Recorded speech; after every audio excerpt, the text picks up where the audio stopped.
Time for Stream Dreamin'. Welcome back to Stream Dreamin'. I'm glad you're here. So what's wrong with the Basecamp?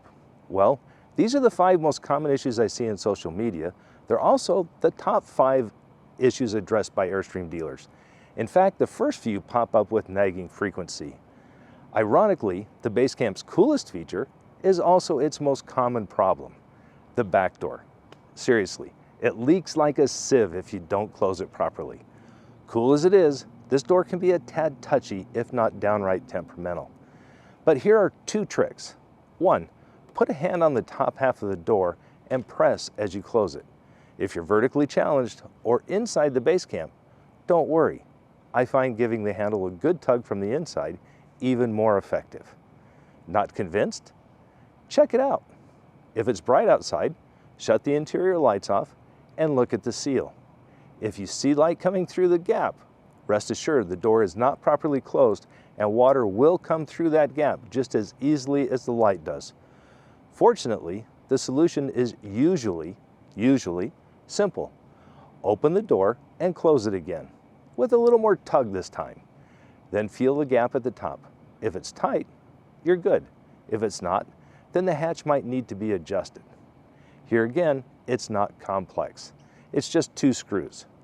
I think it's important to remember that Basecamp, like any trailer, is subjected to a lot of forces when you're towing it. It gets whipped around corners, bounced off rocks, curbs, and speed bumps. It flexes with the wind, twists with each turn, and gets battered by the elements the entire way to your destination. It expands and contracts with the rising and setting sun. Things can get knocked out of alignment or come loose. Screws strip, rivets pop out. It's a never-ending battle, and while Basecamps are exceptionally well built, they are not accepted from wear and tear, random defects, and the need for regular maintenance. Thankfully, the fixes are generally pretty straightforward. Let's get back to the list. The sewer hose storage tube, more specifically, the cover or cap on the tube, is another common problem. And this is not unique to Basecamp or Airstream for that matter. The cap is a horrible design and nearly impossible to use effectively once it accumulates a little road grime. I had mine locked in place with a carabiner and still lost a sewer hose while driving up the Oregon coast. Funny thing, just after my sewer drain hose was sentenced to a roadside burial according to the laws of physics, I saw a post from someone else who had the same experience, and one of the respondents actually said, "You have to use 2 carabiners or the cap will come off and the drain hose will be sucked out of the tube." Screw that notion. It's a hopeless design. You don't need the aggravation in your life. Get a cap like this instead.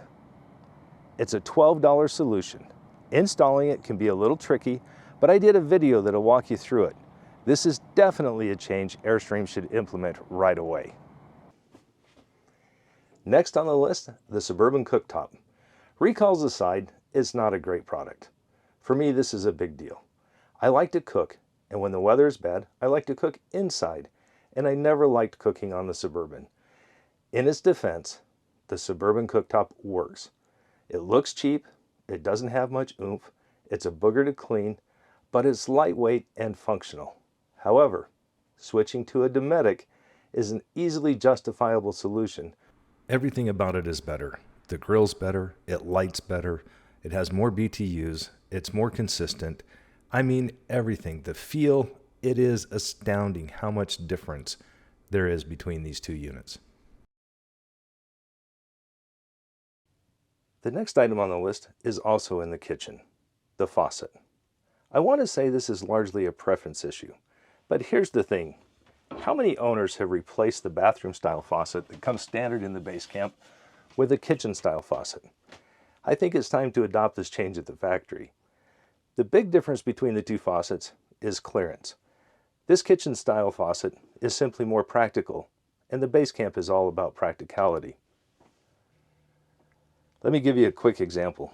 When I'm boondocking, or actually when I'm hooked up to city water, I still use this collapsible bin here to capture water to rinse my dishes. Look at how easy that is. I can set it here, rinse my dishes, and not have to worry about it. Again, this clearance is so much better. And it's such a simple swap. All right, the last common complaint is the lack of outdoor storage. Basecamp only offers 2 outdoor storage compartments, and neither the shelf in the propane house or the compartment by the sewer dump outlets is very large. But here's the thing. It has the best storage idea of any off-road trailer on the market. And this brings us full circle to the coolest feature on the Basecamp, the back door.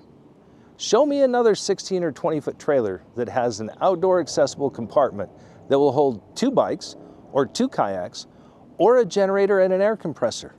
You won't find a more versatile storage solution out there. It's utterly brilliant. All right, the Basecamp has its faults to be sure. We've identified them. But overall, it's a pretty short list of minor problems, especially when you compare the list of what they got wrong to what Airstream got right. And remember, designing and building trailers is all about trade-offs. Weight, shape, size, and cost all vie for their place in the puzzle. Thanks for watching. If you enjoyed it, share it. Give it a thumbs up, subscribe, do all 3. There's a lot more to come, so stay tuned. And as always, if you're going anyway, might as well make it an adventure.